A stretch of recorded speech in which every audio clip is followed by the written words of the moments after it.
ሰላም ሰላም ውድ ቤተሰቦች እንዴት ናችሁ? ሰላም ናችሁ ወይ? እኔ እግዚአብሔር ይመስገን በጣም ደህና ነኝ።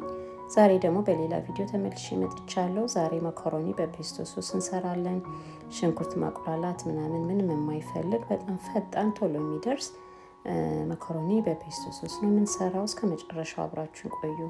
ለዚህ ቻናል አዲስ የሆናችሁ ካላችሁ ደግሞ ሰብስክራይብ በማድረግ የቤተሰብ አባል እንድትሆኑ ጠይቃለሁ። እስከ መጨረሻው አብረን እንሁን።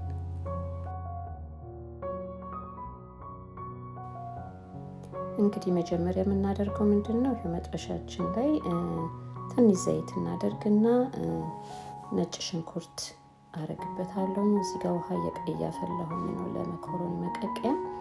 ነጭ ሽንኩርቱን ከዘይቱ ጋር ጠበስ ካደረኩ በኋላ ቀጥሎ ማደርገው ፔስቶ አለኝ። ፔስቶን ነው የምጨምረው። ፔስቶ ሶሱ ማለት ነው። ፔስቶን ሶሱን ጨምራለሁ። እሱንም ትንሽ በሰል አደርገዋለሁ። ብዙ እሳት አይፈልግም። ትንሽ ያው እሳት ነካ ካደረገው በኋላ ትንሽ ወተት ጨምራለሁ። ሄቪ ክሪም ወይም ደግሞ ወፈር ያለው ክሪሙ ቢኖር እሱ ሞር የተመረጠ ነው። እሱን ሳደርግ ብዙም ለልጄ ነው የምሰራው እና ብዙም ስለማይወደው ወተት ነው ትንሽ ያደረኩበት። እሱን አደርጋለሁኝ። ከዛ በኋላ ቅመሞችን ማረገው ይሄ ክራሽድ ፔፐር ወይም ደግሞ የበርበሬ ፍሬው አለ አይደለም፣ እሱን አደርጋለሁ። ብላክ ፔፐር እና ጨው፣ በቃ ይሄንን ነው የማደርገው። ይሄን ካደረኩ በኋላ መጨረሻ ላይ ፓርሜዣን ቺዝ አለኝ።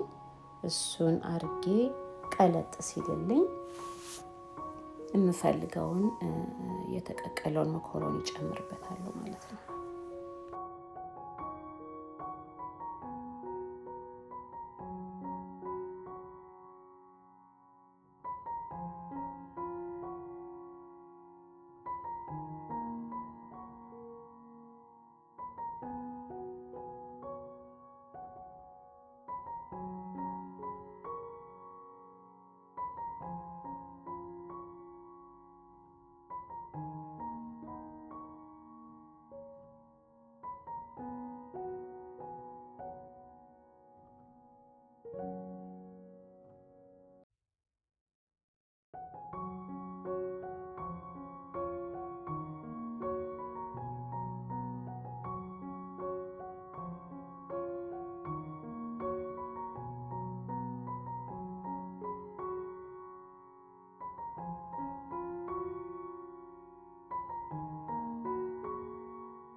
ይኸው በዚህ መልኩ እንግዲህ ፔስቶ በመኮረኒያችን ደርሷል።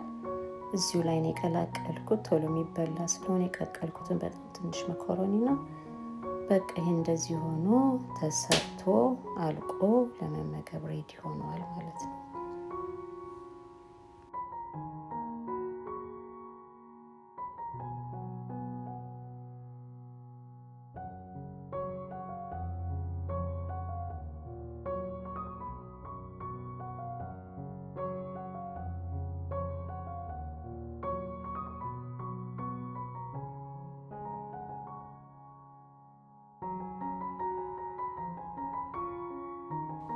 ውድ ቤተሰቦች ይኸው ፔስቶ በመኮረኒያችን ደርሷል። በዚህ መልኩ እንግዲህ እዚሁ መጥበሻው ላይ ቀልቀል አድርጌዋለሁኝ። ቆንጆ ሆኖ የተሰራው እንግዲህ በዚህ መልኩ እያቀረብኩት ነው። ወዲያው ተሰርቶ ወዲያው መመገብ የሚቻል በዛ ላይ ፈጣን የሆነ ስጎ በማይኖረን ጊዜ ቶሎ ሰርተን ማቅረብ የምንችለው አሰራር ነው። እንግዲህ አብራችሁን ስለነበራችሁ እስካሁን ድረስ በጣም በጣም አመሰግናለሁኝ። አዲስ የሆናችሁ ካላችሁ ሰብስክራይብ በማድረግ የቤተሰብ አባል ሁኑ። እንደዚሁም ደግሞ ቤተሰቦች የሆናችሁ ላይክ፣ ሼር፣ ኮሜንት እያደረጋችሁ የምታበረታቱኝን ሁሉ ደግሞ በጣም በጣም አመሰግናለሁ። አብሮነታችሁ ይቀጥልላለሁኝ። እንግዲህ በሌላ ቪዲዮ ደግሞ ተመልሼ እስከምመጣ ሁላችንን በያለንበት ሰላም እንሁን። መልካም ቀን።